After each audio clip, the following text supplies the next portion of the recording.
Black Friday savings are here at the Home Depot, which means it's time to add new cordless power to your collection. Right now, when you buy a select battery kit from one of our top brands like Ryobi or Milwaukee, you'll get a select tool from that same brand for free. Click into one of our best deals of the season and stock up on tools for all your upcoming projects. Get Black Friday savings happening now at the Home Depot. Limit 1 per transaction. Exclusions apply. Full eligible tool list in-store and online. Hey, Ryan Reynolds here from Mint Mobile. You know, one of the perks about having 4 kids that you know about is actually getting a direct line to the big man up north. And this year, he wants you to know the best gift that you can give someone is the gift of Mint Mobile's unlimited wireless for $15 a month. Now, you don't even need to wrap it. Give it a try at mintmobile.com/switch. Upfront payment of $45 for 3-month plan equivalent to $15 per month required. New customer offer for first 3 months only. Speed slow after 35 gigabytes if network's busy. Taxes and fees extra. See mintmobile.com. Silent bitch, holy bitch. Oh, the weather outside is frightful, but inside we're so insightful. By we mean me, Kara Clank. And me, Jackie Zebrowski. The hosts of Who's the Bitch, right here on the Last Podcast Network. Where you bring us your bitchuation and we tell you who the bitch is. The next bitchathon is sliding down your chimney on Thursday, December 11th. We're taking your calls live, 4 p.m. to 8 p.m. Pacific Standard Time, 7 p.m. to 11 p.m. Eastern Standard Time. So grab some holiday buzzballs and join us. It's also going to be a makeshift LPN holiday party, so you never know what's going to happen. Jingle your little bells over to youtube.com/@who'sthebee. Watch along, join the chat, and call us with your reindeer games. You mean the Ben Affleck movie? Maybe. See you bitches there.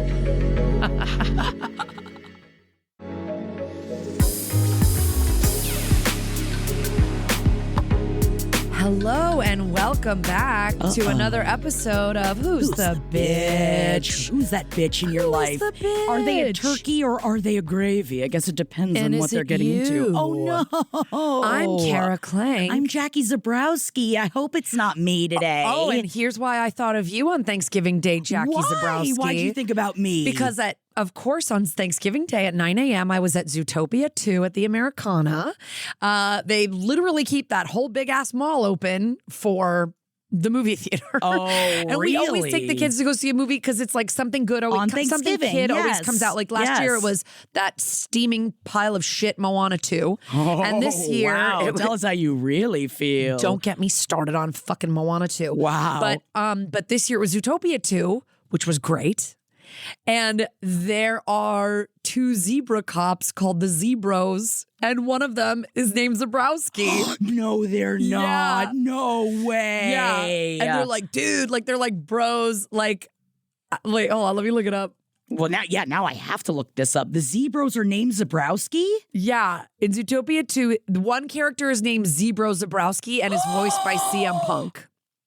And the other character is Zebraxton. Oh my God. And is voiced by Roman famous. Reigns. This is it. This is our breakthrough. Finally, I knew it was they're via the Zebras. Zebra. They're the Zebras. But they're not related, I guess, because they have different last names. But you guys are related to Zebrowski. And I saw his name on a locker at like the ZPD, and then I saw it in the credits, and I was like, oh my God, Zebrowski. Because I'm sure it's a common name or whatever, but I've never heard of a Zebrowski besides you guys. I mean, there's a lot of us Polskis out there, so I'm not sure. I've definitely interacted with multiple Zebrowskis. In fact, strangely enough, I don't know if it's out on Long Island or if it's out on Staten Island. My dad's from Staten Island, but there is literally a Hank Zebrowski, and everybody called my father Hank. Oh. There was a Hank Zebrowski Park dedicated, but it is not dedicated to my father, which isn't that such a specific thing? Wow. Like in around where he came from. Yeah. So it's things like that when you think I'm unique. Well, they live in like the other girls. Zootopia. Yep. They live in Zootopia. Wow. And Zootopia 2, great sequel. Great jokes. Really? Tight script. Good to know. Funny. Okay. Really good. Really good. And I'm surprised that on Thanksgiving you thought about me because you went to go see a child's movie. But I do appreciate well, I thought about you as I was adding more butter to my... Here's what I did. I told you this. On Thanksgiving, I tripled my mashed potato recipe, which was so stupid because I was going to a big Thanksgiving Kara. with 20 people, and there was a full huge 12 by 9 pan of it not touched. But the other one went pretty well. But I put so much butter on top because you're always like butter, butter, butter, butter. But then I forgot that the kind of It'll seep up over the sides. Yes, and the butter melted and it started burning at the bottom of my stove and it filled my living room with smoke and the kids kept coming in and they were like, is everything okay? And I was like, get out of here. Kara, like anytime you put butter on top of anything, and especially if you're putting tinfoil on top of that or if you're not, had tinfoil. Always put a cookie sheet underneath. I did that. I did that after. After, yes. After my room was covered in smoke. Just if you are working with extra butter, always make sure to put down a cookie sheet or something underneath. I'm in there with paper towels, like wiping up burnt butter. As like, the whole house just fills with smoke. It was crazy. But listen, it is December 3rd when this episode's coming out. Yes. We're hot off of Thanksgiving. And because Thanksgiving was late this year. And we got a bunch of messages about Thanksgiving. So this is going to be our Thanksgiving cleanup show. Yeah. We're going to still talk about some Clean Thanksgiving up on things. aisle Thanksgiving. Clean up on aisle Thanksgiving. But really quickly, just to get some business out of the way before we start, please mark your calendars for our holiday bitchathon coming up very soon. Yes, we December need you. 11th. It's coming up in from this 11 days. Thursday, December 11th. Yeah, it's going to be from 4 to 8 p.m. Pacific, which is 7 to 11 Eastern. We're going to be at youtube.com/@who'sthebee. If you want to go on there, follow along, watch it live. You can watch it later, but it will be fun to watch it live because the chat is really fun. Everybody's making jokes in the chat. I'm dying. And we love hearing we from love you the guys live. And then you can call us. You can call in if you've been, oh my God, I tried to leave a message and I freaked out and I stopped. Call us. And then you can just tell us the story in a natural way and we can help get the information that we want. Yes. And you can go to who'sthebitch.com as always for information on how to call in and all of that. So that will be fun. Mark your cals. Jingle jangle. We will be giving you some festive holiday. Jingle, you hear how festive we are. Some festive holiday shit on December 11th. We're going to be talking about every Christmas bitch in your life, every Hanukkah bitch you got going on, who's being bitchy at you, and we've got to spew it before we are all trapped in a place with the rest of our family for the rest of the year. What's the bitchiest night of Hanukkah? There's so many we could do. Okay, do you think it's the first one or do you think it's the last one? I feel like it has to be one or the other. No, I feel like it's like the I third. feel it's like the 6th or something. Really? It's like, are we? Because I always got something kind of nice the first and the last day, and in between it's a bunch of little things. Because 7 days, you're not getting a big ass gift every night, you know. Anyway, but join us on December 11th for more of this insightful Hanukkah talk as well as Christmas talk, and then.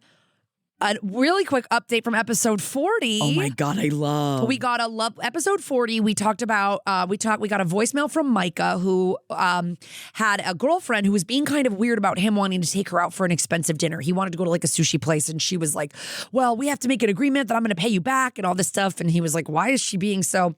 He called to update us to let us know that our advice helped a ton. He said that there were some insecurities there and they've been patiently working on it and communicating. And he said it's all worked out well, and they're approaching 1 year together. Oh my God! Congrats! That makes me so happy. We love to hear it. So we always ask for updates. So there was an update that we got. But now we can jump into our unsolicited advice, where we talk about some Thanksgiving bugaboos that we both have. Oh, now we talked about this. Jackie's a huge cooker. Yeah. I cooked a bunch of dishes to bring to another home this year. Yes, and I did leave all of my dishes at my friend's house. Okay. Because we live 3 blocks away from each other. Okay. Because we got wasted. Okay. And I had to get taken home at 11:30 and I had Rosie with me. It was like the latest Rosie's ever stayed up. Aww. She was having the time of her life. And you playing didn't Legos realize until 11. And I was like, "Do you want to go home?" She's like, "Nope." And I was like, "Oh, we really have to."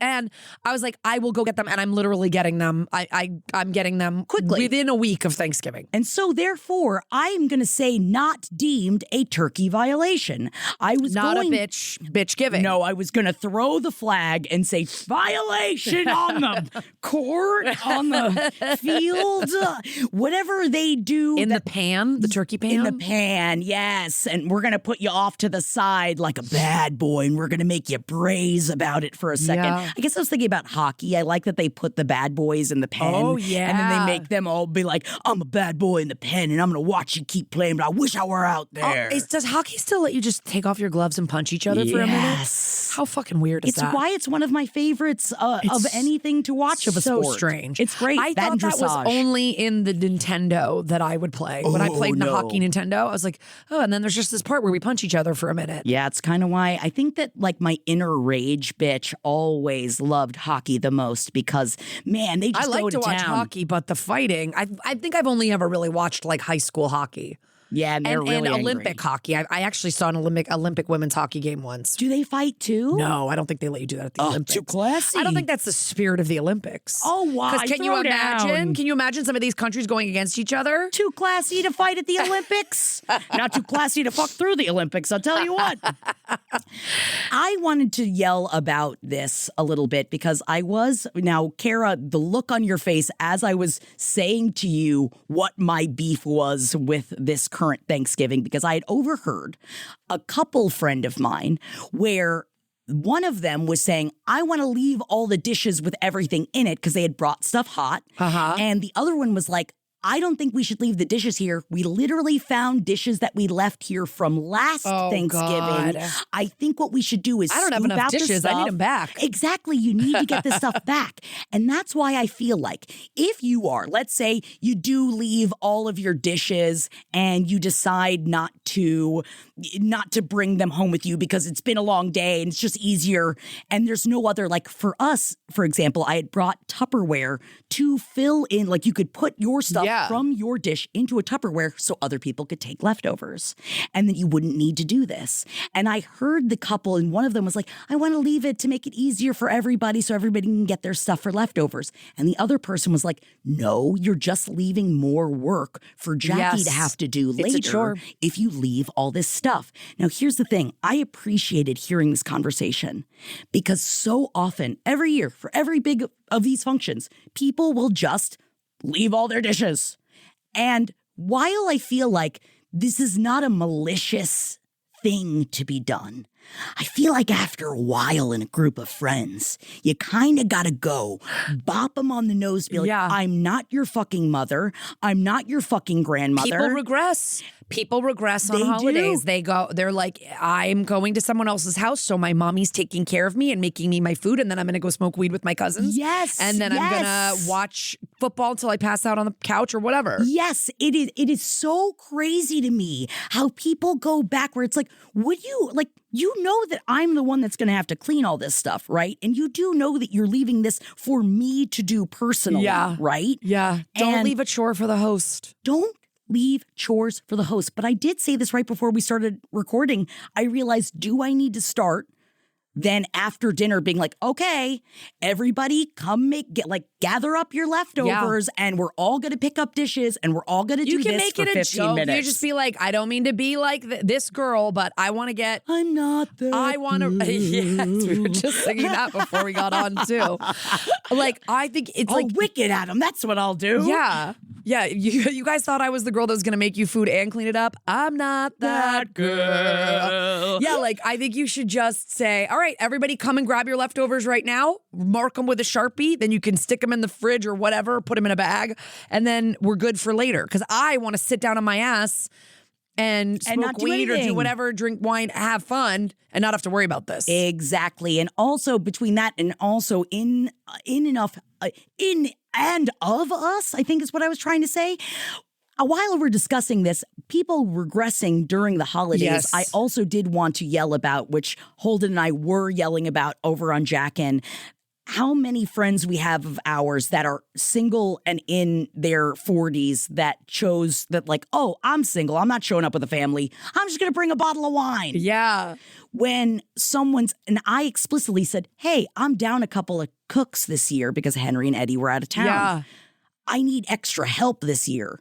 And really only one like a couple of people really stepped up. Of course, one of those was producer Sam, who makes all the pud for Good Pud. And he made a pudding thing? No, that was Rob. That was someone different. Yeah, Rob also, who is also a part of our network, Rob, that works over with Last Podcast, did make a pudding pie. And I ate a big amount of that pudding pie. And I said, that is a tribute to you, sir, because usually this Good Pud mouth does not eat a lot of pudding outside of Good Pud anymore. So it shows something, but I love a trashy pudding pie. That's the thing. I don't even really know what that is. Oh, babe, it is literally, you get a pre-made graham cracker crust, you make some chocolate pudding, you put it in that crust, you put some whipped cream on top, you call it a goddamn day, and that's what I'm talking about. And it's just that little bit of an extra mile. But it's like, I get it if you're not a cook. Right. I've never been a real big cook, even though I did cook this year because I can follow a recipe. Pick up some rolls. But it's like, pick up some ice. What can I grab? Can I buy store-bought apple pie? I mean, there's still... Can I clean up afterwards? I feel like if you show up and you have didn't to bring provide anything, your labor. You have to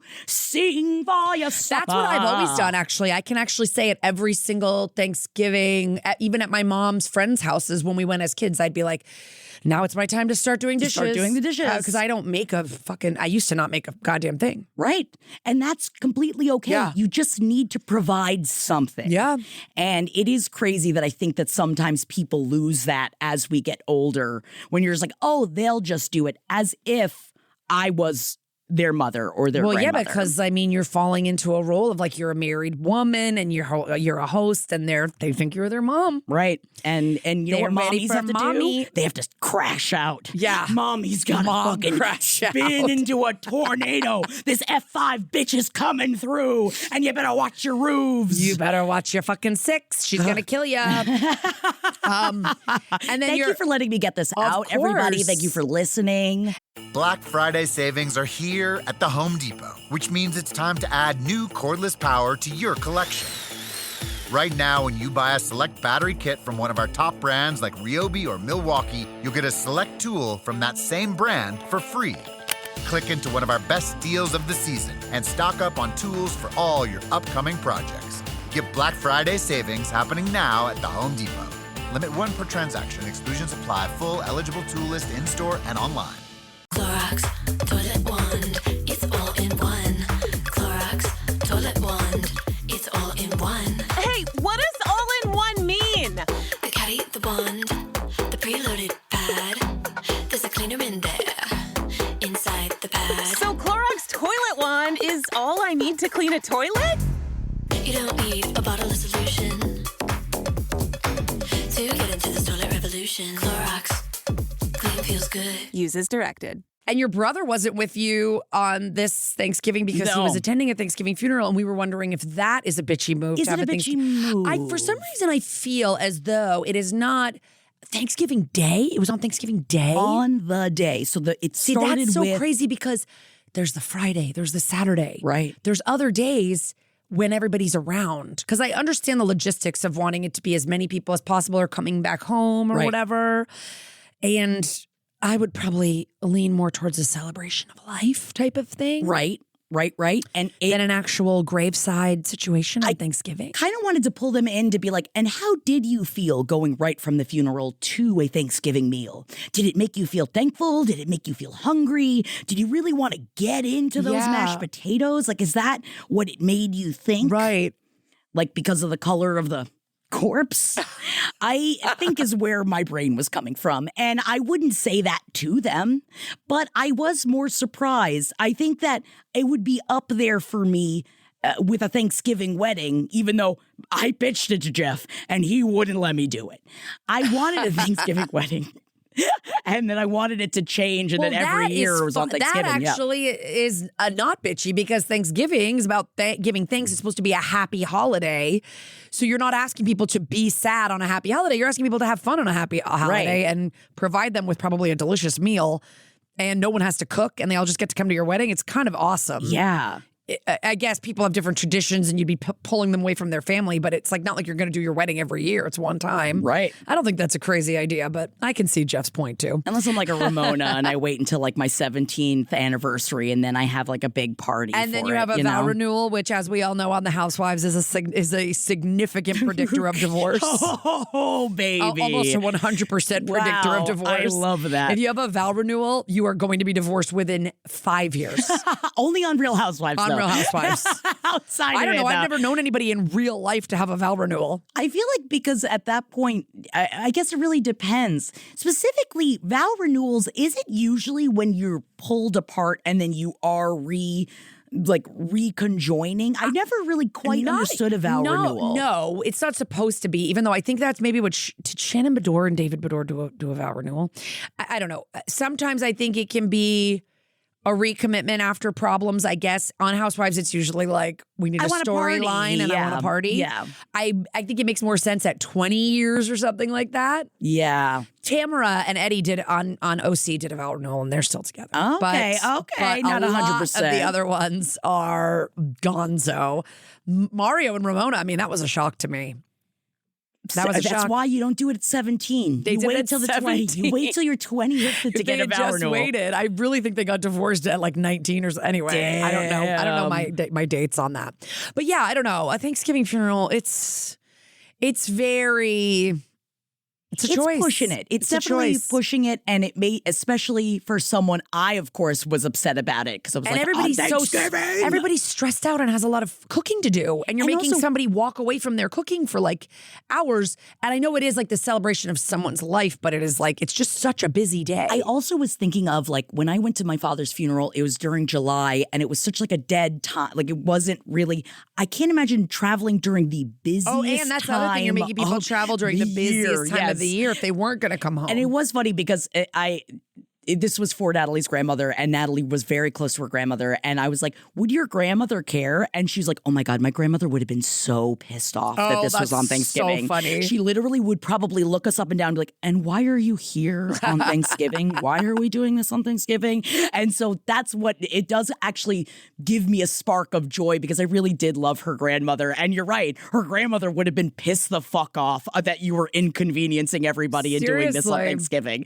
And I feel like that's one of those things when you can feel someone like watching from afar, just being like, oh, Yeah. and this is what you guys are choosing to do? Okay. But I love them. All right. Well, listen, I hope you all had a lovely Thanksgiving. We're very thankful for all of our bitchlings. Yes, we who listen, are. who write in. We get so many good emails and voicemails, and we just can't do them all. But we have a few great ones for today. So let's get started. Let's get in it. Okay, let's read our first email. Hi, Kara and Jackie. I've been listening to Last Pod on the Left for over a decade and love the whole crew, especially the Akatar deep dive. And I'm also a first day listener of That's Messed Up. That's So awesome. I was thrilled when y'all started this pod and have never missed an episode or live stream. I love y'all and I'm happy to finally have something to write in about. Oh, thank you. Oh my God, thank you. And also come hang out with us, Bitchathon, December 11th. Bitchathon, December 11th. We'll see you at the next one. Here's the situation. I have an older sister. Let's call her Kate. And it was just the two of us until my parents had a surprise son when she and I were 12 and 14. Kate and I are less than 2 years apart, 1 year apart in school. We're from a very small town in West Virginia. I know you get it, Kara, and you know I do, girl. Where we both graduated in classes of about 40 kids. Stereotypical sister shit. That's so funny because this is Kara talking. My friend Allison one time saw me and my sister huddled in a doorway, probably about to go have a cigarette or something, and like having a hushed conversation. And she goes, she was a little bit buzzed, and she goes, "What are you guys doing over there? Sister shit?" And so we say sister shit like Sister all shit. the time. And so this is funny that you just wrote sister shit. Anyway, back to this email. Stereotypical sister shit. We were always compared to one another, very competitive and jealous of each other through the years. Too much to get into, but lots of drama in our teens and 20s. I'm sure you guys understand. We were both the bitch. We're now 30 and 32, and we're in a better place in our relationship than we have been in some previous years, but it's still a tough relationship. My husband and I just moved back to be closer to our families and bought our forever home after living 18 plus hours away for 9 years. Wow. We are hosting my whole family, cousins and aunts and uncles and all for Thanksgiving next week. I'm very excited and everyone was on board for us to host because honestly, we have the best space for it and are pretty centrally located. Last week, I sent a text into the family group chat saying what all my husband and I will be cooking. One of the items I want to make is deviled eggs. I love deviled eggs. I used my aunt's recipe and have been making them for all of my parties with friends for the last year, and I'm excited for my family to get to try my quote-unquote signature dish. Well, 2 days after the text, I'm at a family event, and as soon as it's just Kate and I by ourselves, she says, "So what do you want to do about the deviled eggs?" I was confused and said, "What?" And then she said, "Well, how do you want to handle it?" Well, I was still confused, but I just started explaining how I make them and what my plan was and how many I'd make and all that. And then she says, "I meant I was going to make deviled eggs. If you let me make them, that's one less thing that you have to do." I was not prepared for this, so I try to explain briefly that I use our aunt's recipe and I was excited for people to try them, and it's kind of been my thing recently. Kate then says, "Well, we can both make them then. Our family loves deviled eggs, so no one will be mad for us for having more." Okay. She also then tries to say that she once asked our aunt for her recipe and that the aunt told her she didn't have one. I clarified that no, the aunt didn't have a written out recipe, but I asked her how to make hers and she gave me a rough narrative of it. I put it into recipe format myself and offered to share it with her. Kate told me that she actually has been making deviled eggs for Easter and Thanksgiving the last year or so. 2 holiday meals my husband and I have not traveled in for in a long time, so I did not know. And that our aunt had complimented Kate's deviled eggs repeatedly. She tells me she's always, she tells me she's already bought the eggs and everything. Like there's not enough. Okay. She's making hers and we'll just have double if I really do want to make mine too. Now, I would say that of Kate and I, neither one are real cooks. We both have a few things we like to make and stick to those. I thought my sister's signature was her pound cake. It was our grandma's recipe, and she brings it to every family event I've been at for the last 6 years, probably. I assume that's what she'd bring to Thanksgiving. The only things I was planning to make for Thanksgiving at my house was the deviled eggs, stovetop stuffing, canned gravy, and my own honey cinnamon butter recipe for the rolls. It's not a lot of work, and I don't really need less on my plate. Also, as part of planning my Thanksgiving outfit, I was picking a t-shirt that had a word on it, and there were several options of different holiday foods, and I picked the one that said deviled eggs because again I thought this would be my signature thing. Now I feel like I can't wear the deviled egg shirt if I don't make deviled eggs. I get you. I know this is all so petty and stupid, but it's fine if we both make deviled eggs, but I worry then that will stir up drama between us, worrying who's are better or seeing which one of ours is getting eaten more. She doesn't know I'm wearing a deviled egg t-shirt that I had bought before we had this conversation. I worry too she'll think it's me being petty when she shows up and sees me in it. I'm sure I'm overthinking a lot of this, but also I think I know her really well and know she's having a lot of thoughts about this all too. We have not proven that we are good at open and honest communication together. So I don't know that we can talk this out and agree we'll both just make them and it'll be fine. So really no solution, just to wait and see how it goes. But I am curious, am I the bitch for wanting to make the deviled eggs or is she the bitch for making a dish I already quote unquote claimed? Thank you for reading this. And if you ask me, close in age sisters are really the bitch. But You're also, right. But also Kate's the bitch. Thank you, Randy. Okay, Randy, I have to say, this is the one I was telling you about. When I was reading this email, I go, well, I'm reading this email. Thanksgiving has already passed. So the stakes are not even really existent anymore. But this email was making me smile so much. Oh my God, I love it. I don't love this because it's annoying and I feel you. But it was just really making me laugh. Just all the specifics. And then when you add it on the t-shirt, so funny. I will say my first instinct is, and I have a sister, but we're not competitive at all. So I'm not really, okay. We're not competitive. Okay. Like this would be like a thing where she'd be like, oh, then you make them. I don't want to deal with it. Like this would never happen. Right. But I was like, make it funny. Like make this a funny thing. Maybe you could make it like a competition. It's like the great deviled egg off. Get her a t-shirt too. You both wear them. Like, and it's like a funny. But then, even then it's a week before. I do like this. Or it's like you make her a deviled egg shirt and I feel like I would make her a deviled egg shirt that was marginally not as good as mine. Like make her one from scratch. I know. This is my problem is I am competitive with my sister. I'm like, this Amazon? Is what I would do. I know. I'm like, is it Amazon? Order another freaking deviled egg shirt. It could be funny. Be like, hey, I got you this because we're doing this stuff. We're doing deviled eggs. Kind of lighten it up and turn it into like a funny thing instead of projecting all of your past competitions onto this deviled egg thing, because ultimately you're right. It's not that big of a deal. You love deviled eggs. People are probably going to like both of your deviled eggs. Down. Oh, they sound like they're both delicious and they're both going to have a little bit of a different take and everyone will be fine. I don't think, but I think also you could make it fun if you added a little bit like of levity to it. You know, like we're going to do a blind taste test or something like that. And it's like a joke. And then everybody has to write down which one they like better. And then, but just be prepared. Are you worried that would like completely spin out of control and then you would get into an actual fight with your sister though? But really?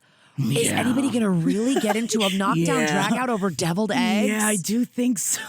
I do think Kara. I do think so. I feel I'm such a, my family is all about jokes. Like we're just jokes. So I think my thing is to just go immediately to make this funny, make this lighthearted. Right. But my family's all about food. Yeah. And that is the bit, like, and I know that your family is not all about food, like you said, like you and your sister we've hardly are ever not. tried it. And we've hardly ever tried it. My family, we just don't eat. You just, which is great. Honestly, no, we love food. I would just say we're not Zebrowski level. You mean like I the was never, zebra?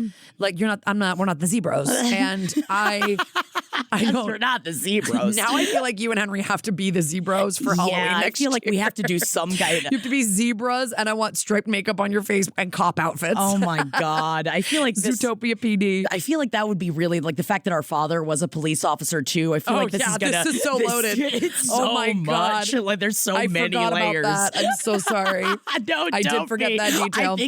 I think it actually means even more that I'm like, do we need to sue Zootopia? Does somebody on the does somebody in the room? Are they an LPN fan? I don't know. It's possible. They might be. But back to the deviled egg off. Very, very important. How would you do this in your family? In all reality, because I get that if she's already planned on it and you didn't really claim it first, you just kind of said it out loud first, I guess. But that's a little bit like shotgun or whatever. But you know what I mean? But you did put it in the group chat. I mean, she did put it, or they put it in the group chat. Right, but the sister did thought that she didn't know she had to do that and went out and got all the shit for it. So I think your sister could have just come to you and gone, listen, I already bought all this stuff. I was going to do deviled eggs too. Should we just do separate batches and make it chill? It seems like your sister came at you a little bit combatively. Yes. And that's a little bit of your history. Yes. And you said we have not proven that we are good at open and honest communication together. So I don't know that we can talk this out. But why? Today's a new day. Every day can be a new opportunity, and why not start with something as low stakes as deviled eggs? You're right. Just be like, hey, I really want to make these, and I know you really want to make them. So can we just both make them and like not have it be like a competitive thing? Like, let's just put them both out. We don't even say who made which one, and we just make the thing we like.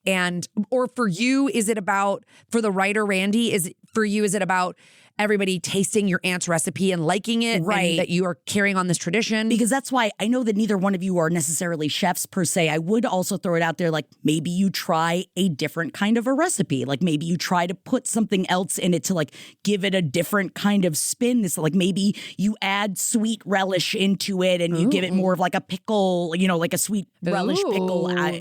Maybe you'd go a different route with it, because as someone that at my Thanksgiving, we had two stuffings that were fairly similar, but both got eaten because both were enjoyed for different reasons. They were like made, one was more of a crumbly stuffing and one was more of like a full baked like loaf of stuffing. I brought my own store-bought stuffing that I made really quickly because I'm a vegetarian and I always figure that stuffing is usually not vegetarian. Right. So I was like, and I love stuffing. So I was like, I'm just going to bring one in case anybody's vegetarian. And if not, it was a store-bought. It costs like nothing and I'll just eat some of it and whatever.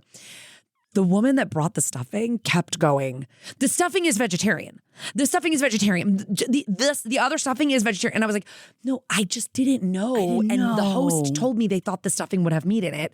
So I brought this. You can literally throw it in the garbage. She was so You're like, I just made it for myself. It was so great. Make sure. I'm like, mine is box garbage. I can tell you worked a lot harder on yours. Don't worry about it. Can I say, as a non-vegetarian, I appreciate you, Kara, for taking care of yourself because you knew that it was important for you to have stuffing. And it's such an easy thing. And you made it happen. And I appreciate that.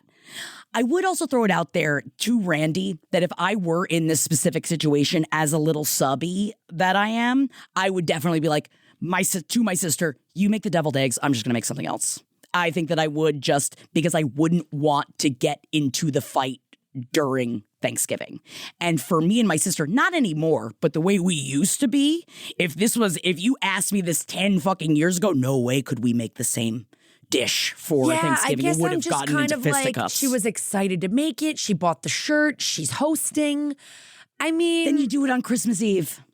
I mean, you Okay, keep, yeah, you could do it's that. like then she takes Yeah. Thanksgiving and you take Christmas Eve, and then you make then you're like, okay, you take it now. and then I'll do I'm the gonna next make them one. at Christmas. And then you start, and then maybe That's every a good year, idea. Take a different holiday. maybe that's your thing. You take, Christmas and spring Thanksgiving, which is what I call Easter, and she'll take 4th of July and Thanksgiving. Hi, I'm Jenny Slate, and believe it or not, someone is allowing us to have a podcast. I'm Gabe Liedman. I'm Max Silvestri, and we've been friends for 20 years, and we like to reach out to kind of get advice on how to live our lives. It's called I Need You Guys. Should I give my baby fresh vegetables? Can I drink the water at the hospital? My landlord plays the trombone, and I can't ask him to stop. You should make sure that you subscribe so that you never miss an episode. I need you, girl.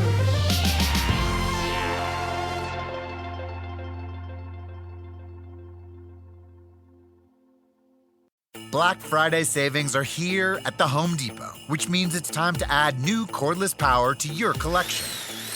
Right now, when you buy a select battery kit from one of our top brands like Ryobi or Milwaukee, you'll get a select tool from that same brand for free. Click into one of our best deals of the season and stock up on tools for all your upcoming projects.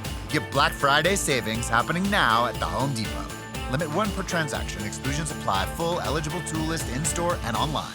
At this point, it's already happened. So, Randy, please write us in and let us know what happened. Please let us know. Because Next also, week, we're doing a cleanup on the cleanup episode. You're and I damn want right. to know all of the, updates. And, people are I hate deviled eggs, but what? I know, but my friend group and also Henry, I mean, we could just call him deviled egg. I think for a long time he only ate deviled eggs, and Henry is the king of deviled eggs. The crazy thing about deviled eggs is it's kind of like somebody, Robbie Hoffman, I think, does a joke about apricots and how if you eat dried apricot, you could just sit there and eat 7 dried apricots, but you just ate 7 apricots. You will shit yourself. Yeah, but you just ate baby. 7 apricots. When I eat deviled eggs, I'm like, oh, have I just eaten a half a dozen eggs? Because I love deviled eggs. And Jared's just okay on them, but whenever we're at a restaurant that has them, I'm like, will you split the deviled eggs with me? And he's always like, yeah, fine. Like he doesn't love them though, but I love them. I'm surprised you don't like them. I don't like the texture. I'm not I'm not a big egg person, but also anytime we're out on a double date though, Jeff though, big old deviled egg me and hound. Jeff. Y'all can take All them right, down. we're gonna go another double date someplace where specifically for their have deviled eggs. we talked about our double date that we went on recently where we ordered 17 dishes for the 4 of us because we went to one of these stupid LA bitch places where they're like, everything's gonna cost as much as a regular dish, but it's gonna be tiny because everything's for sharing. And they were like, it's like 2 plates per person, and then we ordered like 2 plates per, and we're just like, we're all still very hungry. No, I think we actually put in an order originally of 3 plates per person because we were like, we don't trust you, and then we needed a couple more. We needed to add more. I was like, I could still eat. I can still go because it'll be like there were 4 Brussels sprouts in a tin. Anyway, whatever. We had fun.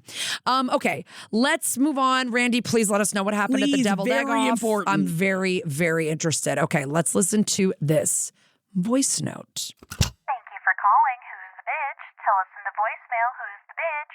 Beep. Hi, Jackie. Hi, Kara. Oh my gosh, I love you guys. I love the show. I love LPN.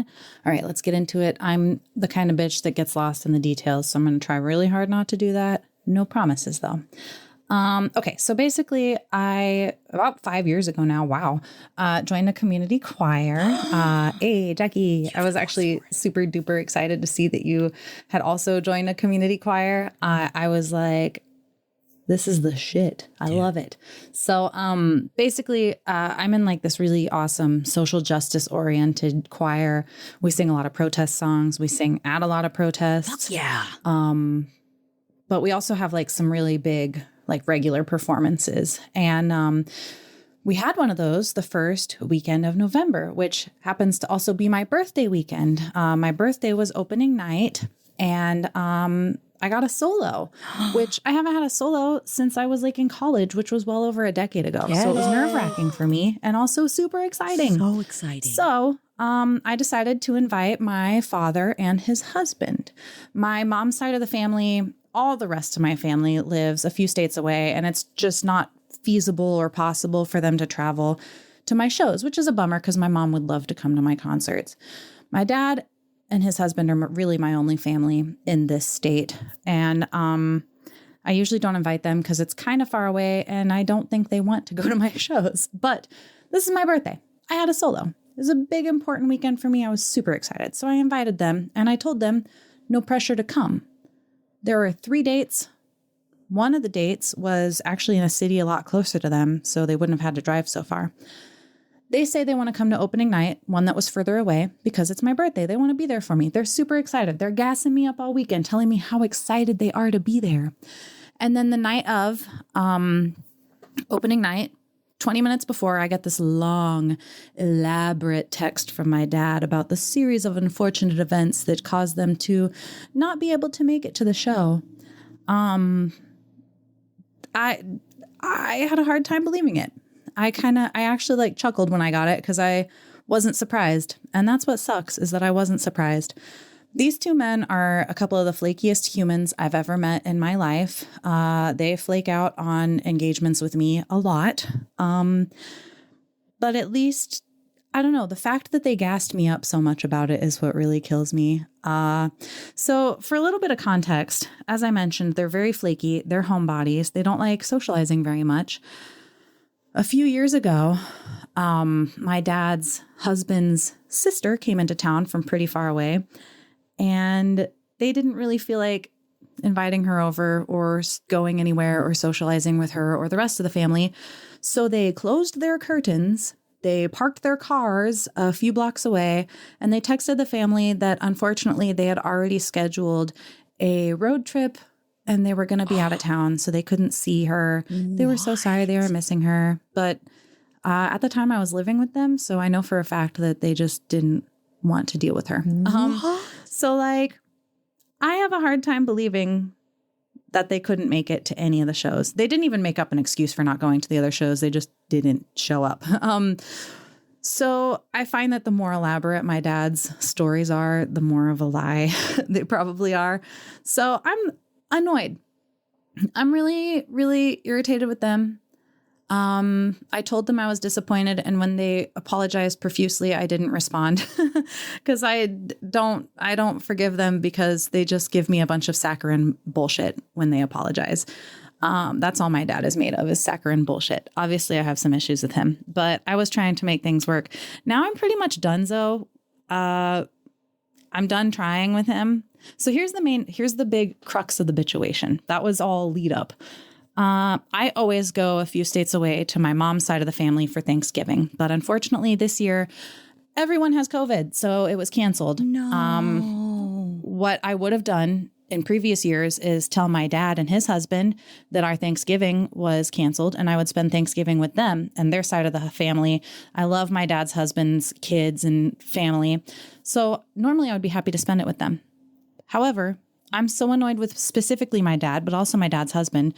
I think I'm just not going to tell them, and I'm going to spend Thanksgiving with my husband at home alone, doing nothing.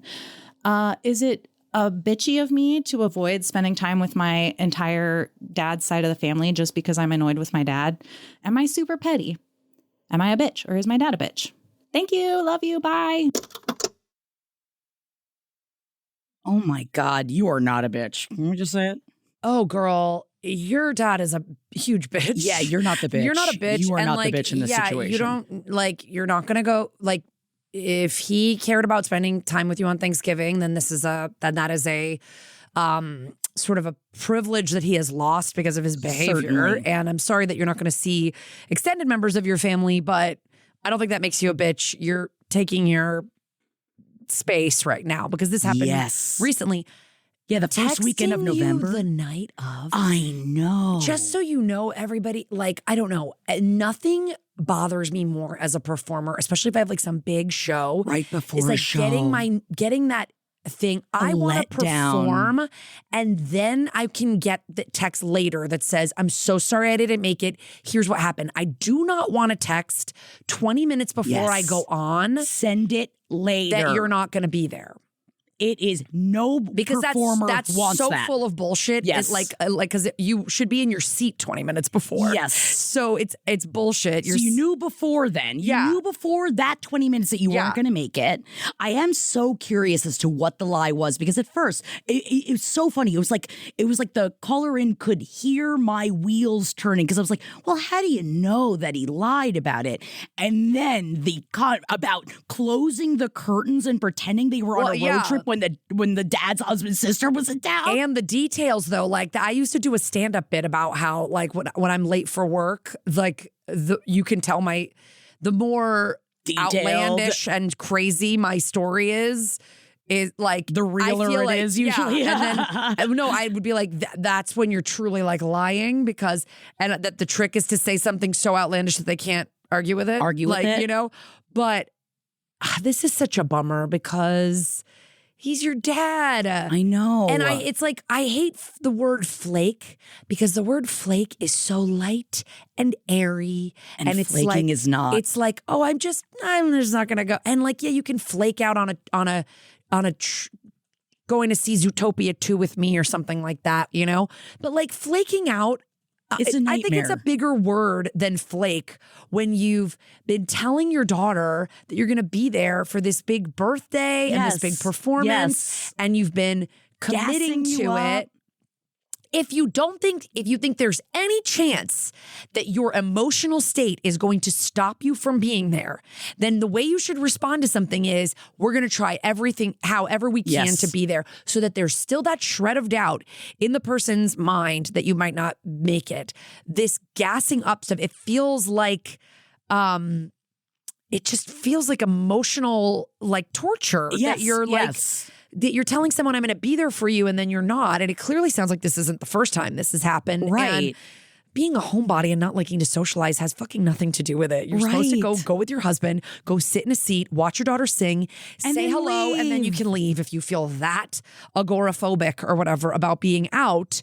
But like these seem like excuses to just be a bit of a narcissist and say, if I don't feel like going, guess what? I'm not going to go. I'm just not going to go. It's a little bit of the let them that everyone's doing Mel Robbins now and going, let them. And but now everybody's letting everybody do everything. There's still obligation. Yes. There is still a responsibility and obligation, especially when someone is expecting you to come and it's your birthday. And it's just like they already, and also, can I just say, oh my God, a social justice community choir that also performs in multiple cities. I am dying. I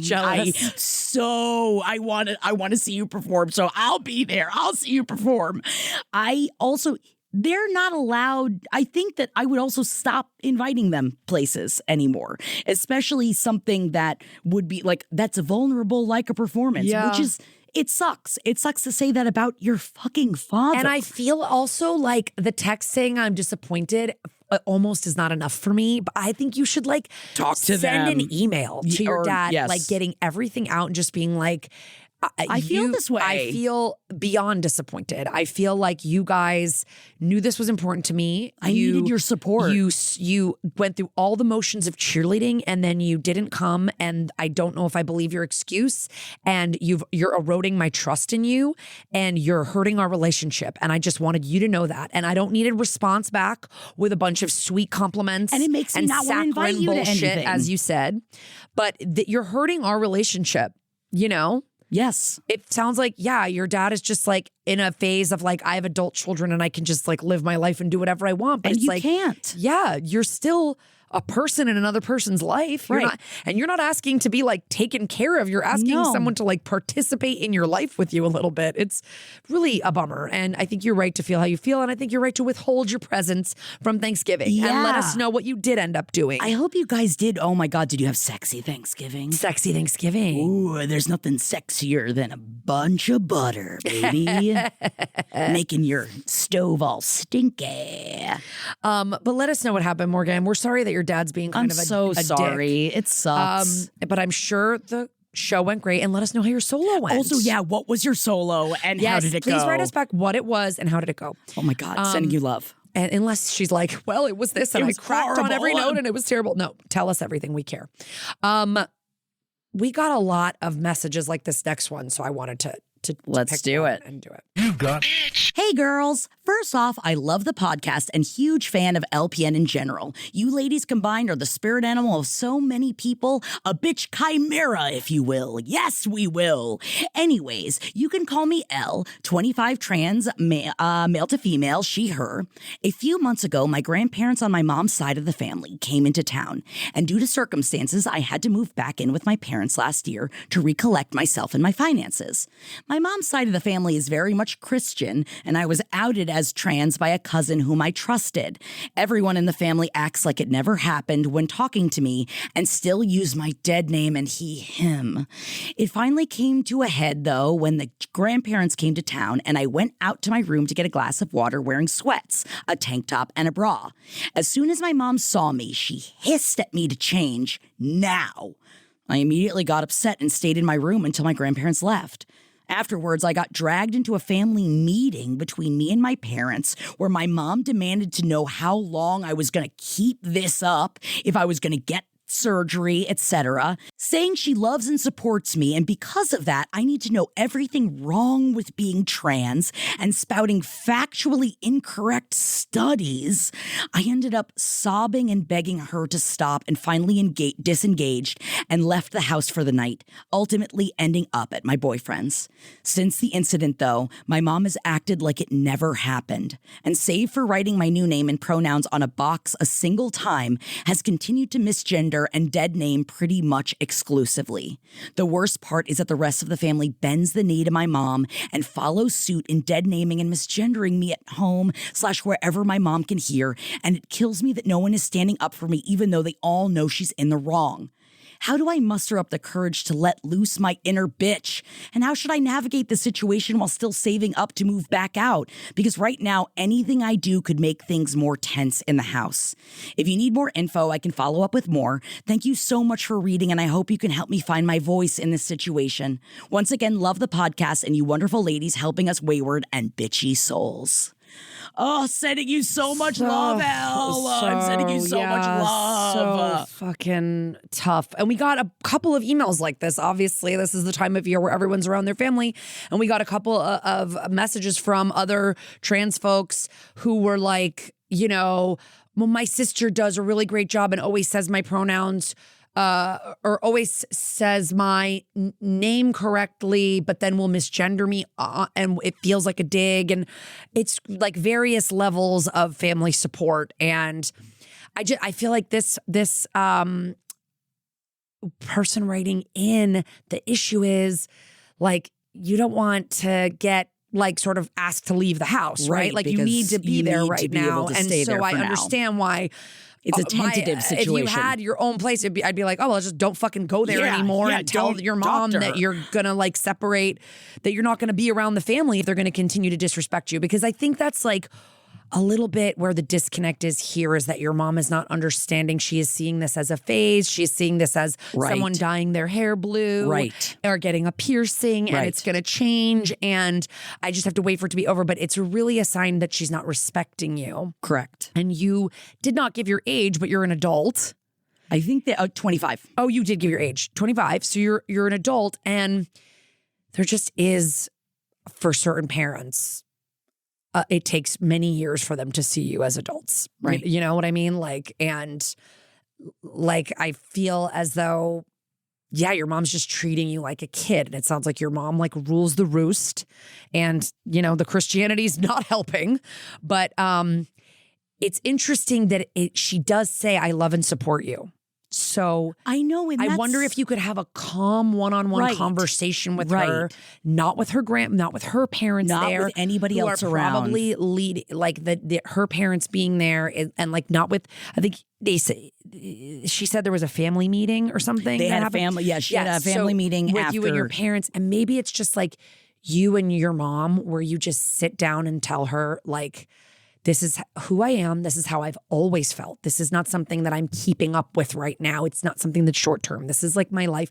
I want you to be in my life. I want you to help. I want to be supported by you. You say you love and support me. All I'm asking is that you call me by my correct pronouns and my name. And if you mess up, that's okay. Like, she has been calling you one name for 25 years. Right. And so it might be, it might be a screw up in the head, because that's what I was also going to say. But up top, I know that especially when talking with my trans friends about these things, where it's like, depending on if it's maliciously done and like how the dead naming and mispronouncing someone, like if it's a mistake, that's one thing. And you say to someone like, hey, that's a mistake. But you can definitely tell when it is more of a pointed choice of people to take. And it seems like that is the case in this. And I really hope that, because like you said, I think coming at this in any way, like, because you said your mom has these incorrect, this quote unquote studies and all that shit, and coming at her in any way of being like, you're wrong about all of this. Yeah. She's not going to hear any of it. Yeah. It is reminding your mother that you are still you. Yeah. That no matter what, this is you, and that misusing your pronouns and dead naming you, and is your mom aware that hurts, that it hurts every time you do it, and that you find it not only disrespectful, but it feels like you're not accepting of who you are as a person. And I wonder if you've actually said that to your mom. And not even in front of your dad, just you and your mom, because you've only brought up your mom with this specifically. And to say, if you like, and that's what I meant too, is like, to say, if you mess up and you misgender me or you dead name me by accident, I'm not going to like cut you out of my life, but it feels like every time you're doing it, it's intentional. Like you're intentionally not trying to learn my new name or like get my pronouns correct. And I think it's also coming at this from a way of, as we get older, our relationship with our parents change over time. Yeah. And I think maybe in telling your mom that I'd like our relationship to grow together. And the only way we're ever going to grow, and I'm not going to move further away as time goes on, is if you see me for who I really am. And this is who I am. Yeah. And I need you to see me as this. And I know that's a scary thing when you're living there. Really calm one-on-one where your mom is not the head honcho because it's just the two of you. She's not trying to be some strong matriarch in front of your father or your siblings, or I don't know who else was at this family meeting, or her own parents, your grandparents. Seems like just their parents. I think just one-on-one, you and your mom. And then if it really feels like you're just not getting through to her and she's not even remotely saying, okay, I'll try, then I think it's like, babe, I think it's like head down, spend as little time as possible as you can and there. Get the hell out of there. Try to maybe see if you can spend some time at friends' houses or boyfriend's house, like as much as you can, and save the money and then get the fuck out of there. Because I do think this is bad for your mental health to be at a place where someone is yelling at you and belittling you and disrespecting you. Disrespecting your entire identity. Like, but also I would wonder, because you said that no one is standing up for you. Who are like, maybe there's someone you could identify in the house that you feel like would. Maybe this conversation could happen between you and your dad, or you and a sibling, or something like that. Maybe just start there before going to your mom. That like, it sounds like that there are other people that are not misgendering you, that are not doing this on purpose, that, do they even realize? Because I also feel that this is the failure of society, that so many people are like, well, I don't know anything about the trans community and I think it's all bunk. And because they don't know anything about the world of being trans, I know that it's not your fucking responsibility to have to teach anyone. Yeah. But unfortunately, sometimes in families, you need somebody to be like, you do realize that this isn't like dyeing my hair blue. Right. Right? Like you guys do all see this. Yeah. I feel like it's not a phase. It's like some people don't even. But I mean, realize it's like that she's probably getting her information from fucking Fox bullshit, News of course, and bullshit. Of course, it's hard to believe it. But if she is getting her information from all these horrible then places, she's already believing it. But it's hard to believe that she's actually coming at you from a place of concern, because she believes all this untrue stuff and thinks that you're being I don't know, brainwashed or that this is mental illness or all this stuff that they feed them on the right, she is coming to me. So it's like maybe if, like just the baby steps of the name, like please call me by my name. Like it would be the same thing as if my name was Joseph and as a child you called me Joey, and when I grow up I want to be Joe now, or I want to be Joseph. Like don't call me Joey anymore, I'm not a baby anymore. Whatever, that's just like a example. It's like we have to teach our parents, like you have to respect us as adults. This is who I am. Yeah, and this is my new name. So like let's get with the name, let's get with the pronouns.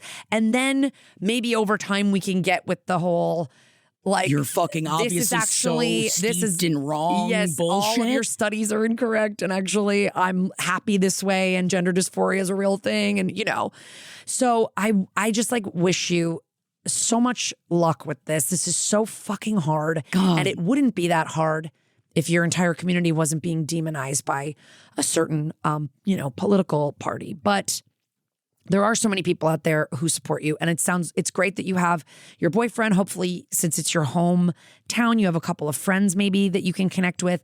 I would just, if it's not going to work with having like a respectful conversation with your mom, I would just try to literally run the numbers, figure out how long you got to be there. How quickly you can get out of there. How quickly you can get out of there. See if there's roommate situations that you could get into or something. You can figure out. Where even if it's not ideal, you're being respected in the place that you live. Because it's not good for your mental health.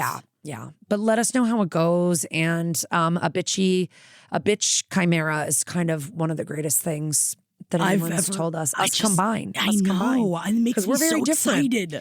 I also thought that word was pronounced chimera, and I sound really stupid now in my head. No, I mean, honestly, I will say I say chimera in my field of business. Yes, so, I feel like I got to know about a chimera. You got to look it up. I would be like looking it up on the Google thing that goes, chimera. Chimera. You know where they tell you how to pronounce something? I know it. All right, let's But move at least on. we're fire breathing, Thank you so much for and to everybody who wrote us in with a story like this. Like fuck these. It sounds so lame, but I'm like, it is gonna get better. I do think there's like a horizon where it's not where the trans community is not gonna be. That's why the fucking enemy that anyone thinks has anything to do with their life. Step by step, we'll do it together as a community. Yeah. Okay, let's get to this next voicemail. Thank you for calling. Who's the bitch? Tell us in the voicemail who's the bitch. Beep. Hello, Canadian fan here with a Canadian Thanksgiving bitchy question for you. Long story short, my in-laws came to my parents' house for Thanksgiving for the first time this year. My in-laws normally do like a really chill Thanksgiving. It's just like a regular Sunday dinner, but my mother-in-law stresses about cooking. My family does a very big Thanksgiving. We have 40 people come over to my parents' acreage. My dad goes all out. He makes a separate turkey to make the gravy. Everybody's going above and beyond. We have a lot of fun. We have a big bonfire. So I was really excited to have my in-laws come and join us this year. And all was going well. They were like a bit overwhelmed with all the people, which is fine. But my sister-in-law and her husband had to leave kind of suddenly because they have 2 children, which is fair. When the kids are done, they're done. It's time to go. But my mother-in-law and my father-in-law left shortly after without saying goodbye to my parents. Or to me, they just Irish goodbye. And then the next day when they came to pick my husband and I up to take us home, they said thank you and then they had a nice time. But my poor parents were like, did they have a good time? They didn't say goodbye. I hope they liked everything. I hope they had a nice time. And I was thinking the same thing. And it just keeps grinding on me since last month because us Canadians have Thanksgiving much earlier. I just can't stop thinking about how rude it is to come to this big dinner and not say thank you before you go home for the night. So just wondering, are they the bitch? Am I the bitch for holding a grudge about it? Or are they the bitch for Irish goodbying to my parents and me at our big dinner? So can't wait to hear your thoughts. Love you ladies. Love listening to the show. Every week it gets me through my long commute. So thank you and happy bitching. Oh my God, happy bitching to you. Happy bitching to you. I love a Canadian, so her Thanksgiving is even more in the rear view. You're right, but I also feel like how much bigger of a like taboo is it to Irish goodbye at a Canadian in Canada, Thanksgiving? where everything is so they're polite. so much nicer than we are here. That is wow. I'm literally envisioning your parents like the guy who played who's the guy John Corbett's parents in My Big Fat Greek Wedding. Oh my God, yes. You know the like very straight couple. That's okay. I make lamb. The couple that comes in, it's this massive party and they just look so uncomfortable the whole time until they get wasted on ouzo or whatever. I know that's probably a little bit of an exaggeration, but it sounds like your in-laws, excuse me, were just having like a little bit of like, and as soon as their daughter left or their other son, I can't really tell. Like as soon as the other, your sister-in-law, as soon as their daughter and her husband left, they suddenly they were just kind of like, oh, we don't have anybody else here. That's fine. Besides you guys, and but you find say the host. goodbye. You say goodbye to the host. What are you? I would be even angrier than you are right now. The only detail I'm missing here is, did they say goodbye to your partner, which I don't know if you said you had a husband. You just said or a wife. They didn't say goodbye to your parents and they didn't say goodbye to you. But what about your husband? Like, did they say, we're going to go tell them we left? Because that to me is like a smidge better. I still think you should go. But if they're like, oh, they were over on the other side of the bonfire and they were in this big conversation and my husband didn't feel good and we had to leave. It's still rude. I'm making excuses. You go to the I'm making host. excuses. They really should have. You say goodbye to the host. But in a way, I feel you can like Irish goodbye from everybody else. You go to the host and you say goodbye to the host. And I'm not talking. We're not at an EDM rave. Like, I'm not talking about 40 that. people. It's 40 it's people not at a goddamn Thanksgiving. It's like when you're at Irish goodbyeing comes from bars, I feel like. Irish goodbye is when you're at a massive party. Yes. You don't want to go say goodbye, do To the rounds to all your every friends. single Or you're at a person. crowded bar. You're not going to go find your friend who's across the bar making out by the dartboard or whatever. You just want to Irish get the goodbye. fuck out of there. Get out of there. Not a big bonfire party with 40 people where you could easily just walk around and find the host or find your daughter-in-law and family say goodbye. Thanksgiving? Say, oh, we can't find your parents, but please thank them. This was wonderful. Listen, I think that the good news here is that it feels like your parents, your in-laws felt out of their league. And that's kind of a win for you. I mean, totally. Your family does it up big. Hell yeah. And They couldn't hang. It sounds like your husband's family, your mom just gets stressed about, your mother-in-law just gets stressed about the cooking. And you hate to see a person, okay. It's kind of like I have had friends that are like really stressed out moms, and then I can feel that they resent me for not being a stressed out mom with them. Oh, wow. So I feel like it's a little bit of that, where this is a person who struggles, I think, to have a chill, calm Sunday dinner type Thanksgiving, seeing somebody kind of easily and with a lot of fun pull off a big, much more intricate and much more hugely attended event, and they feel maybe a little insecure or something like that. I don't think that gives you an excuse to be rude. And I do think it is rude. Do you think it's something she should like bring up to them now? It's like been a month? Probably not, but I do feel like if it were me and I were with the in-laws at a different function in the future, I might passive-aggressively being like, oh, you are going to say goodbye to everybody. Because last time at Thanksgiving, like, we didn't even know you left. But and I would feel also like have I'd throw that I would out have there. your husband or wife. You didn't say about who you're married to. But whoever is your partner, I would have them say something to their parents. Like, why did you guys leave without, like, let's get the excuse. Why would you guys leave without saying goodbye to the host? Because here's the thing, too. If she was overwhelmed, it was just too much.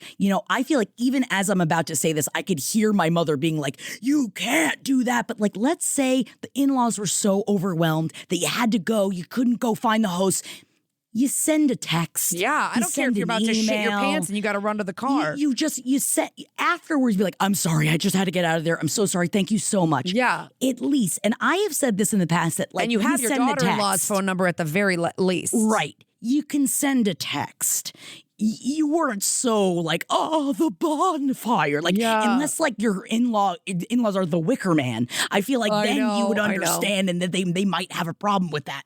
Yeah. But I feel like I I wouldn't let this go. I think that this would I really would send annoy your me. husband in first, or your wife. Yeah, I really would I send, would your, send your partner in partner in first and be like, it was kind of like weird. They had this big Thanksgiving and they really do it up, and that you guys just left. Were you okay, uncomfortable, or did you just like? But now forget? it's been like a month. Were they drunk? Like, So yeah. do you send in the partner after a month? Because like that's why I don't know. It's also if it's a first offense, I might just like let it slide. But I don't know. And then if it happens again, I mean, we'll see what happens when you try to invite them next year. I mean, this is you try what to I invite them to mean. Thanksgiving next year. You know, That's why I feel like you throw out there one of those. I mean, we didn't even know where you went. Yeah. Oh, yeah. Oh, I mean, let us know when you leave this time. Irish goodbying is for us when we were all wasted 20-somethings. Quit doing that if shit. you're hammered, there's no if other you're excuse. at a party, we're at an adult party, say goodbye and like, I don't know, just fucking say goodbye and thank you. Or again, Irish goodbying, there's almost no excuse for it now that we all have phones. You just text and go, I couldn't find you. I had to get out. I was dead on my feet. That's it. That's what I'm saying. Thank you so much. What a lovely event. That's it. That's and what I'm welcoming us in, blah, blah, blah. Okay, wait. We've got to go, but I really want to do one last one because this is one of a really funnily written email that we got. And I just, I have to read it. So. Oh my God, it's so long. It's long, but I'm going to get through it because I think we got to do it. We got to do it. Do we have to do it on the Thanksgiving episode, or can we do it on the next episode? Is this a Thanksgiving one? The next episode's pretty packed too. Okay. We can do it. Okay, great. Let's do it. You got Hey, ladies. Hi, hello. I love you both and wanted to share a glizzy with Jackie. Okay, What's I'm a that? glizzy gobbler. What's a glizzy? Hot dog. Oh, a hot dog. I'm a glizzy gobbler. Why is it called a glizzy? That's what because the youth. Okay. Kara, because the youth are youthing out there. Why isn't it like a hot dizzy? Why is it? You Okay. You don't get You us? don't get, okay, I don't get you. All right. Old millennial alert. All right. Please don't judge me too hard because I am one of the bitches in this story, but am I the right kind of bitch? That's what we're here to find out. I'm using real names because I'm shameless and my give a fuck died with my mother. Fuck yeah. The writer is Emily, 33. She writes me, cunt bitch. Then Rachel, 34, sister, soft bitch. Lindsay, 38, sister, feral bitch. Love this. Jack, 68, dad, disaster bitch. Karen, 62, our mom, angel bitch, passed August 26, Oh my 2025. God, I'm sending you so much love. And I'm sorry you just made me call your mom a bitch on my podcast. Oh my God. She's barely been passed for 3 months. I do love this rundown. Cunt bitch, soft bitch, feral bitch, disaster bitch, angel bitch. Okay. So we're a close family, unhealthy close. My sisters and I are basically a codependent coven, and my mom was the coven queen. She talked to us all every day. We saw her multiple times a week. Oh my God. We are the adult version of triplets that never separated, besides moving to different states, countries throughout our 20s, but then back to Pittsburgh in our 30s. And our parents were about to hit 40 years married. Mom passes from breast cancer, horrible, devastating. We're still distraught about it. And now we've been trying to move our dad in with Rachel because he cannot be trusted alone. Against Rachel is the soft bitch, Yes. for those of you that don't remember. Yes, Rachel is the middle sister and the soft bitch. He cannot be trusted alone. We're talking financially illiterate, medically clueless. Quote, my wife handled everything and now she's gone, so I'm just going to raw dog life levels of untrustworthy. Oh my God. Plus, Rachel's got all the kids and a stay-at-home husband, so someone would be there with him all day. Dad says no, repeatedly. So we keep inviting him out, keep checking on him, and I drop off my dog with him every day, so at least he has Daisy to keep him distracted and maybe prevent him from doing something catastrophic like marrying an Instagram scammer named Tanya with 1.5 teeth. The writing is so good. I have to. We're here. This is going to be an extra long episode. It's going to be an extra long episode. We have to do this. Okay. So then Friday, in late November, I show up after work and he's on the phone with Apple about a $100 gift card that quote unquote didn't work.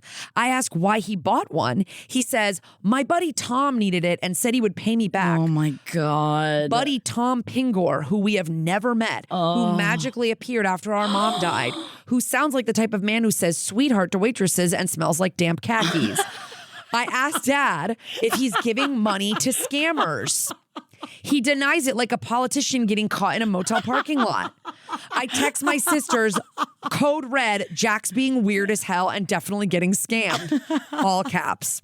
3 days later, Dad texts me, you ever heard of Zangi? Oh, sir, I wish I hadn't. Sir, I wish I hadn't. I Google it, call him, and immediately go into responsible daughter who has rage issues mode. Oh my God, I feel you. Quote, Papa Bear, I did 30 seconds of research. That app is for scammers. Delete it right now before I unplug your whole house. He goes, oh, okay, baby. Tom asked about it. I tell him to delete Tom from his life the way we deleted LimeWire. Did you write this, Kara? I mean, I wish. This is a great writer. I mean, I think I'm a good writer, but this is like really great. Oh my God. Then I three-way call my sisters because this man cannot survive without adult supervision. We're discussing an intervention, and 5 minutes later, my best friend Autumn texts me, "Is Jack okay? He's texting me weird shit." Oh no. Excuse me. Okay, and she does include a screenshot, and it's basically the letter, the text to the friend says, "Do you know anything about Zangi?" The friend says, "I do not. I've never heard of it." And the dad writes something like, "Crap, I'm trying to talk to this girl online and she wants somebody's number and I was hoping you could lie for me." What? And then there's some stuff written that says that looks like kind of gibberish, and so like it doesn't make a lot of sense. So I don't really know what's going on with the dad sending the email. Maybe the scammer's telling him what to write. The writer goes, "I immediately add dad to the call like it's Maury. I ask him why he's texting Autumn. He goes, let me think. I blacked out, like full demon possession. I started yelling that he's become one of those old fuckers blowing money that he complains about. And he talked all that shit on Pap for getting scammed by women, but at least Pap got his dick sucked." Oh my God. Which is so funny. Pap is what my kids call their grandfather, so I'm really laughing at this. So that's who's in my head right now. Lindsay jumps in with, "Mom would be so disappointed, like she's the Greek chorus in our tragic play. Rachel is trying to keep us from verbally curb stomping our father because she's the soft bitch." Oh my God. Okay. She finally forces us off the phone. We regroup in the Waldron Coven call. That's their last name, these girls. Rachel's like, "Emmy, go over there and talk to him calmly and check his phone." And Lindsay goes, "No, absolutely not. She will go to jail. Burke and I are going." And I'm assuming Burke is Lindsay's partner. An hour later, Lindsay and Burke pull up to Jack's house like it's an episode of Cops. Oh my God. Lindsay walks in calm as hell. "Hey, Dad, can I check your phone?" Oh no. Jack, absolutely not calm. Fuck off. She reaches for it. He slams his fist down and destroys her thumb like he's trying to hit a buzzer on Family Feud. No. She grabs the phone anyway. This man yeets an end table and an iPad at her like Donkey Kong. I thought yeeting was jizzing, but whatever. She dodges it like a ninja and locks herself in the bathroom. Burke distracts Dad by talking about Star Wars. Apparently, if you mention Darth Vader, he becomes docile.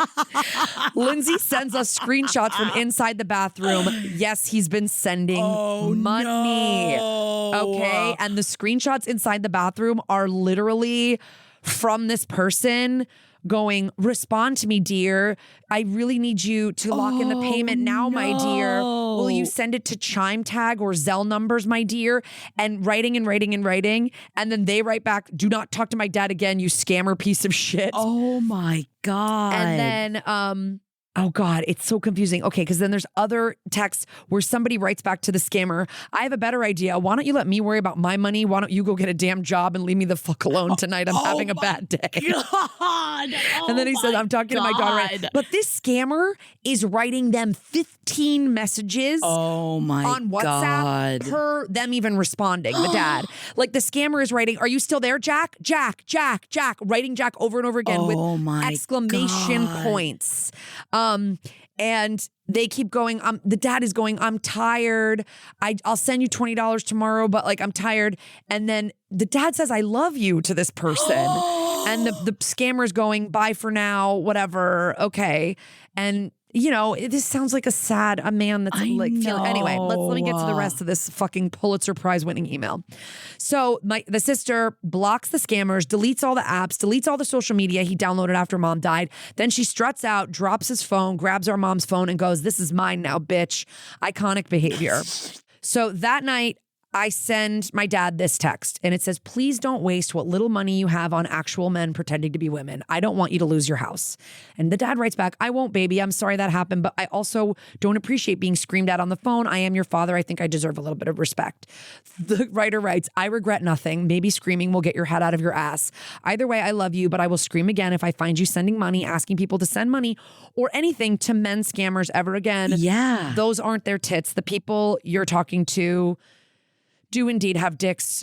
And then she writes, "Don't be gay." I think maybe you're just trying to troll your dad here because I don't think that you're actually saying anything homophobic. No. But okay. So, and then Lindsay sends her logical text, which is, which is a podcast episode called The Compound, with the episode called Criminal, that's from September of this year, which says, this is why those apps are so dangerous. They will literally kidnap people who just want a job and force them to talk to people to get money. And it's abusive, and playing into it is what keeps it going. These are not people who are your friends, no matter how much they make you feel that way. We just worry about you. And he says, thanks, I appreciate it. I'm not going to do this anymore. I'm so sorry. So, okay, we're getting the strict sister and the mean sister. Okay. And then the rage marination kicked in. Oh, no. All day, I'm simmering like a crock pot of resentment. So, of course, I send. This is the next text she sends her dad. Dad, there's a thing blocking the first word, but I think it just says, for a certain amount of years, I have shown forgiveness to you from behind the scenes, from you texting with nurses, sending creepy messages to your crush from high school, mocking mom in annoyance while she was dying, sending people to stalk mom and report it back to you, etc.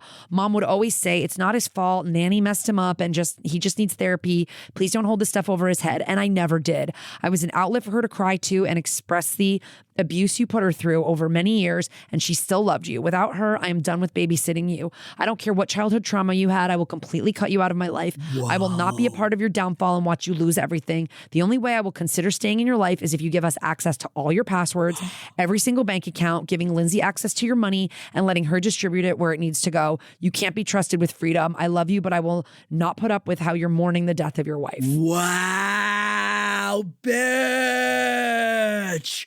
Whoa. Okay. What did he say? So now Lindsay thinks it needed to be said. Rachel, soft bitch, thinks I went too far and that he needs quote unquote gentle parenting.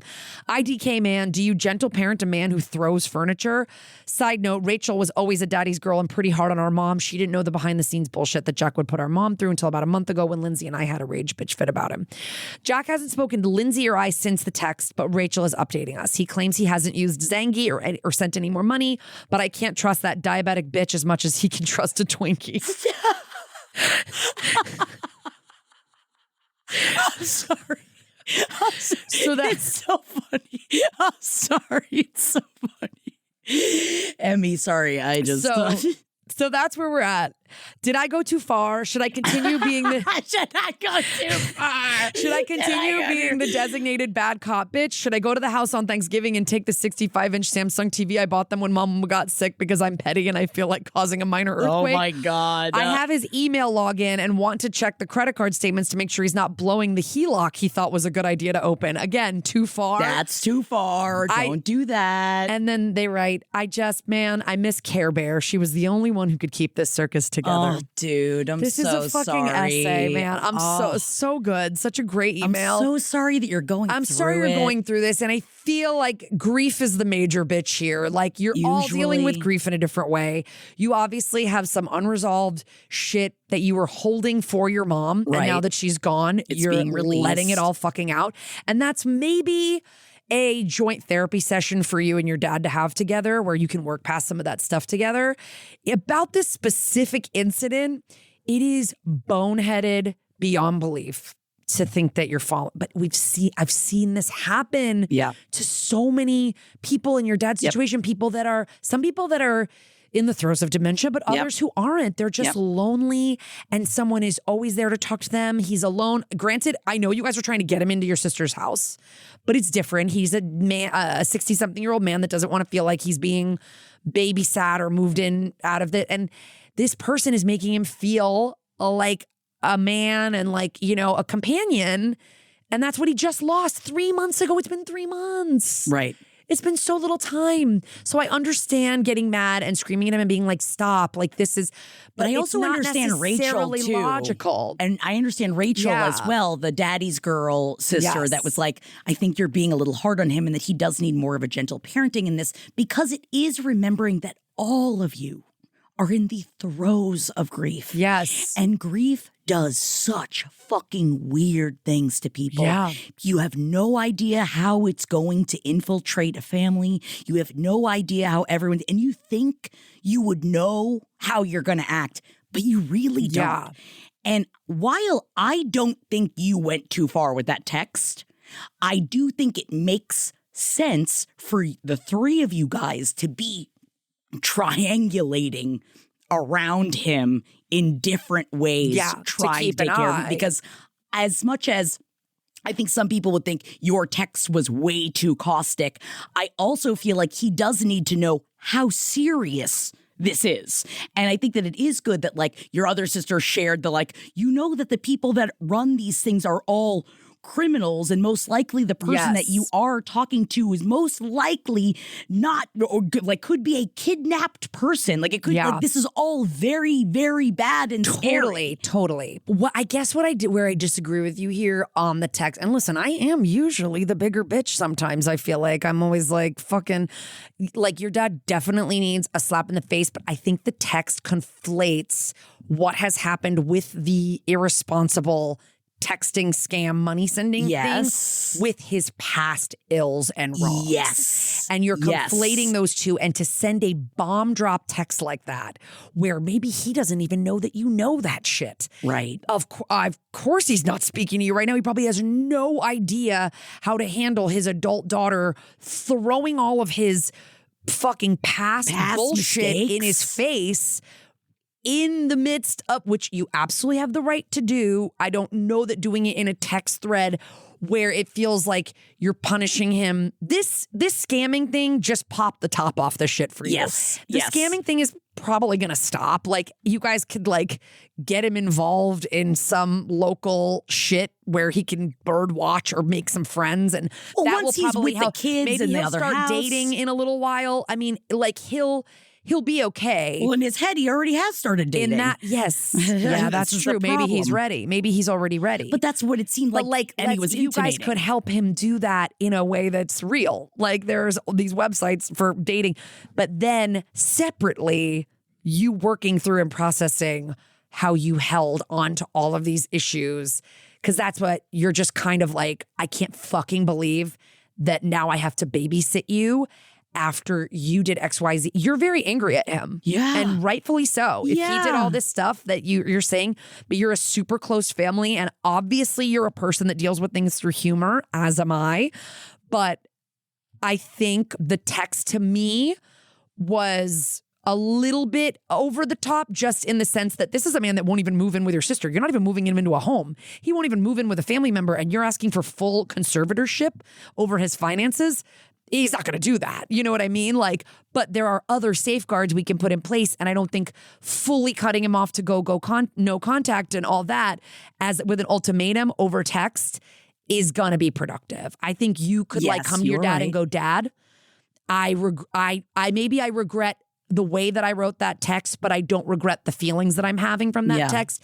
I would love for you and I to go, I don't know what your means are in terms of access to therapy. So I'm not trying to sit here and go, you guys just go book a $300 session with a family therapist. Right. But there's ways that you guys could sit down, process, work through some of these things, maybe give him a chance to with apologize. Your sisters, and maybe you guys do it together. Yeah. And then then you maybe all talk about your grief as a family as well. And maybe explain to him that like, look, we're all in a really fucked up headspace right now. Yeah. And all come back and find that even ground that you're all dealing with a huge transition huge loss of life.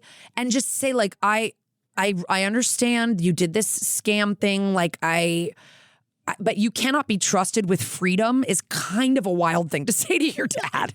I got to tell you, that's kind Even of a if you feel it. It's a masterclass in bitchery. Men and their weaponized incompetence can go fucking scratch. And I totally agree with you.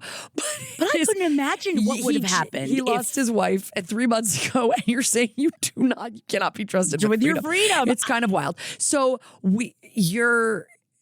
I feel as though we have to like, let's move past the scamming thing. Let's make sure that we're checking in with Dad and everybody is figuring out, I guess, what's going on. But to me now, it's all on Soft Sister. It's all on Rachel, right? Because you and Lindsay are not speaking to him. Right. So I think in order to not burn your sister out, who happens to be the one I think that you said with kids and stuff, right? Let's do a bit of a family meeting, maybe without spouses or whatever, just you girls and your dad, and just talk it out, and maybe you can calmly express some of the feelings that you felt like you threw out in the text, right? And try to process it. Or maybe you feel like it would be better just one-on-one, you and your dad, because your other sister doesn't have these feelings, and because she just found out about a lot of it, and she's a real daddy's girl. Maybe it's just you and him. Although you seem very but you angry. have a lot of rage towards him, and I feel like this could be explored in therapy with your personal therapy with yourself. And then also, because I get it more than anyone, that you're doing a lot of it through humor, but you also have to process through some of this in a real way. And so if you are going to, let's say you do meet with your dad by yourself, remember, and I know it's silly, write it down. Write down bullet points of what you do want to discuss with him, because remember that emotions get taken over. And even if you go to discuss with him with your sisters, or if you do it by yourself, just remember to write down bullet points that can bring you back, in case, as someone that has large emotions, and sometimes my emotions can overwhelm me when I'm having very difficult conversations. So I think that just having it written down just helps bring you back to reality a little bit. And I think you should be processing also that your mother asked you to excuse all those things for a long time too. Wow. And like, we love Karen. But it's like your mom, my mom did this too for years, for decades. It was, go apologize to your dad. A lot of families are built around tiptoeing around the father's behavior. And so I don't begrudge your mom that, but you might have some feelings now of like, why did we not all confront him when it happened? Why did we let him get away with this shit for so long? Because now, Mom, you're no longer with us, and we still have to deal with him. And because you can't have it that your dad's only going to be making more mistakes as he gets older. People start losing their, mental acuity, and physical stuff happens, and all kinds of stuff. You don't want to be popping off with this fucking rage pressure cooker for every dumb thing your dad does in the last season of his life. So how are you going to like work forward so you can stay close with your dad and process this resentment you have towards him? Yes. And I do feel like that's with professionals. And also, with a dash of the Who's the Bitch podcast. Thank you so much for writing into us. Also, maybe possibly like, I'm sure that there are support groups for family survivors of someone that has been lost to cancer. And I think that like finding specific communities where talking to other people that have also been through such a tragic loss. I mean, your mother was only 62 years old. Yes, so young. So much needs to be talked about in this situation. Yeah. And remember also to be good to you, and remember that everyone in your family's baseline right now is in hell. So just give yourself, I know that I feel like I say give yourself grace a lot, but it's just, and again, this was kind of a Thanksgiving one, because you said you were maybe going to go over on Thanksgiving and take the flat screen. I want to know what happened. Did you guys spend the Thanksgiving? It's your first Thanksgiving without your mom. Did you go over there? What happened with your dad? And I hope you didn't take the television. Like, I would be funny though, trying to watch you try to wrangle the television, I imagine, by yourself out like angrily as you did it. And try to hold it like a suitcase. It does make me smile, but because the thing is, to me too, it's like your dad. This is felt very my dad too, of like, I am your dad and I deserve not to be screamed at. And it's like, but you threw something at me earlier. You know what I mean? Like you're throwing shit. Right. So what is the game plan going forward as your 30-something-year-old daughters, that we all feel respected, but also that we feel like we can be able, that you are putting a little bit of trust in us to help you, because you're falling prey to this kind of stuff because you don't know how grief is going to affect you, like what Jackie said. And, maybe you guys all just have a nice, good cry about it, and you can move forward and kind of process. But I think, this is not going to be the last time that he's going to fuck up. And we can't be screened. Like, we can't grind him into the ground and forever. we can't throw out a full cutoff either. When you're this super close family, I don't think you actually really want to cut your dad out of your life. Unless maybe you do, but that's something you got to process through with a therapist as well, or something, or at least in a couple of very serious conversations with your dad. And a therapist, somebody to help you guys work through that. But please let us know what happened on Thanksgiving and how things are going. I really hope everybody tells their parents to fucking stay off Zangi. Keep an eye on your lonely. Please keep an eye on your lonely parents, everybody. All right, this has been a supersized Who's the Bitch Thanksgiving cleanup episode. Thank you guys so much, as always, for writing in, calling in, leaving us DMs, everything. We love every one of you. We wish we could get to every single one of you. As you know, we can really only do like 4 or 5 per episode, and we're struggling to even get those in. I know it. Oh, something like we love to talk or something. I don't know. Like we won't shut the fuck up. Anyway, we will see you guys also December 11th for the Bitchathon. Remember, who'sthebitch.com has all the ways to listen, all the ways to submit, and follow us on Instagram. Who's the Bitch LPN on Instagram. Well, that's where we post our bitchlets and also other unhinged fucking memes that Jackie makes. Yeah. They're interesting. Sometimes when I see them, I go, I don't even know what this one is in reference to. We love you guys. We'll see you next week. Bye, everybody. This show is made possible by listeners like you. Thanks to our ad sponsors, you can support our shows by supporting them. For more shows like the one you just listened to, go to lastpodcastnetwork.com.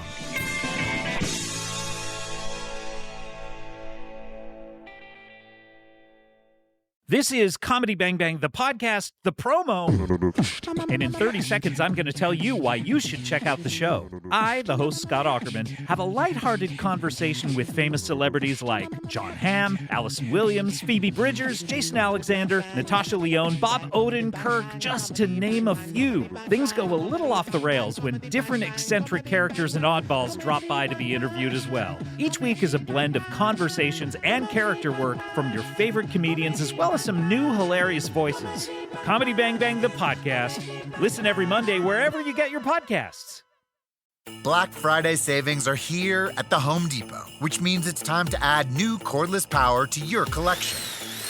Right now, when you buy a select battery kit from one of our top brands like Ryobi or Milwaukee, you'll get a select tool from that same brand for free. Click into one of our best deals of the season and stock up on tools for all your upcoming projects. Get Black Friday savings happening now at the Home Depot. Limit 1 per transaction. Exclusions apply. Full eligible tool list in-store and online.